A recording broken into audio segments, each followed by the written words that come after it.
Uh, I think you're on mute. Workday starting to sound the same? I think you're on mute. Find something that sounds better for your career on LinkedIn. With LinkedIn Job Collections, you can browse curated collections by relevant industries and benefits, like flex PTO or hybrid workplaces, so you can find the right job for you. Get started at linkedin.com/jobs. Finding where you fit. LinkedIn knows how.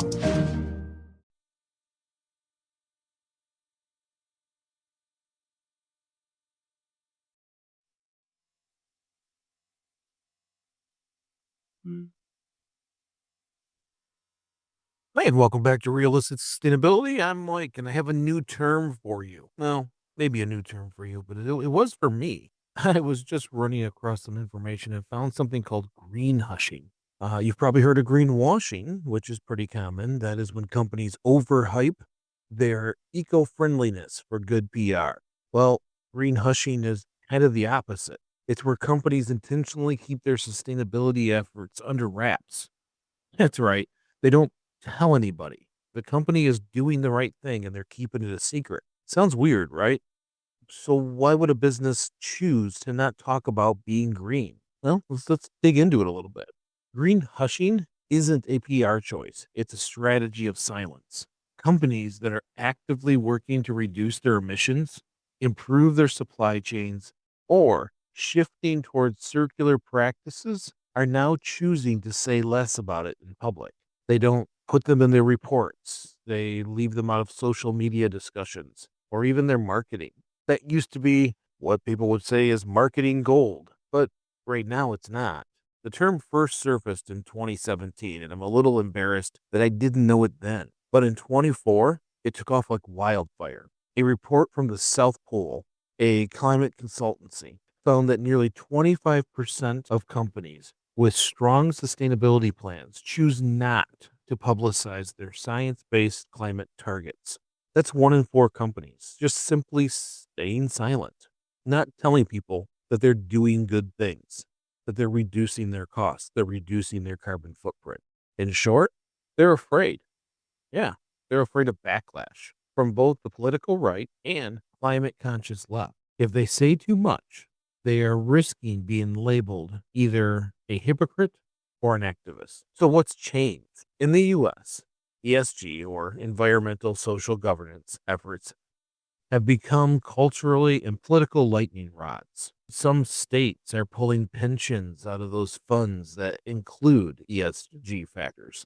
Politicians are calling woke capitalism. CEOs are being grilled in hearings. Companies like BlackRock and Vanguard are backpedaling on their public ESG stances, even while doing work behind the scenes. At the same time, consumers and watchdogs have gotten smarter. They've gotten more aggressive. Just saying we care about the planet doesn't cut it anymore. If you're vague or misleading, you'll get roasted online. So, companies are stuck between two extremes. Shout too loud and get political heat. Be too vague and be accused of greenwashing. So what's the result? It's silence. The companies choose to just not discuss it. Like we've said in the past, sustainability is generally cheaper. So going through these processes and reducing your carbon footprint is actually good for the bottom line. That's why they're still going to do it. It's not all just marketing or saving the planet. There's a lot of good business sense that goes along with changing the operation of a business to be more efficient. And more efficient is being green. Now, here's the problem. Greenwashing might protect the brand from backlash today, but it hurts their long-term sustainability progress. It breaks the momentum quite often. Transparency builds trust. When companies share what works and what doesn't, they help others to improve. Silence will always slow learning across industries. It hides leadership. If we don't know who's doing it right, we don't know who to follow. Greenhushing blurs the lines between those making real change and those who are faking it. It also undercuts accountability. No public targets, no pressure to hit them, and no way for consumers, investors, and employees to hold leadership accountable. Think of it this way. If you're reducing your emissions by 40%, but won't say so, Your competitors get to keep polluting without feeling the pressure to improve. So why does it all matter? Greenhushing is a symptom of a much bigger issue.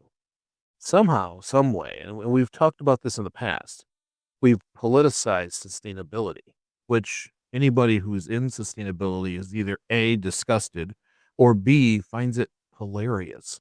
I think it was Neil deGrasse Tyson that says, I don't know why politics is in the middle of items like this. I don't see them arguing certain science like E equals MC squared. Being a good corporate citizen should be the baseline, not a badge of partisanship. But in 2025, everything's a headline. And if companies are scared that sustainability might cost them customers, investors, or create lawsuits, instead of standing tall, they will stay low. They will stay low temporarily. But in the meantime, like we said, it can really delay some things. For folks like us, educators, engineers, community builders, this is a warning. If we want a sustainable future, we cannot rely on corporate secrets. We need good public goals, data transparency, and bold leadership, not whispers around a boardroom. So the next time you hear nothing about a company's sustainability plan, don't just assume they're doing nothing. They might be green hushing. They might be fearing a current political climate and just not talking about it. And that's the challenge. How do we create a culture where doing the right thing, talking about it, isn't a liability? So that's what we have to look at. Now, in our lives, we can talk about it however we want. We don't want to overbear people with good deeds, but we want to be able to make sure that companies, people, small businesses, everybody can have a conversation about doing the right thing without misinformation shoving it under the rug. That's all we really had for this short. I wanted to talk about green hushing because I think it's a unique period of time and that this term is now becoming prevalent. It's weird to me that a company can do the right things, save the money, and lower their carbon footprint, and it creates outrage. That's a little insane for me. So, anyways, that's what we had this week. I just wanted to chat about that very briefly. Again, if you like this episode, share it with a friend or on social media. That helps us tremendously, and we always greatly appreciate it. We now have audio files on YouTube. We've kind of branched out a little bit to the same place where you're going to find all the house renovation stuff and even some old STEM things I've done in the past. And once again, thank you all for listening. As always, we greatly appreciate it. And remember, we're just trying to get a little bit better each day. Little bit, big bit. I'll talk to you soon.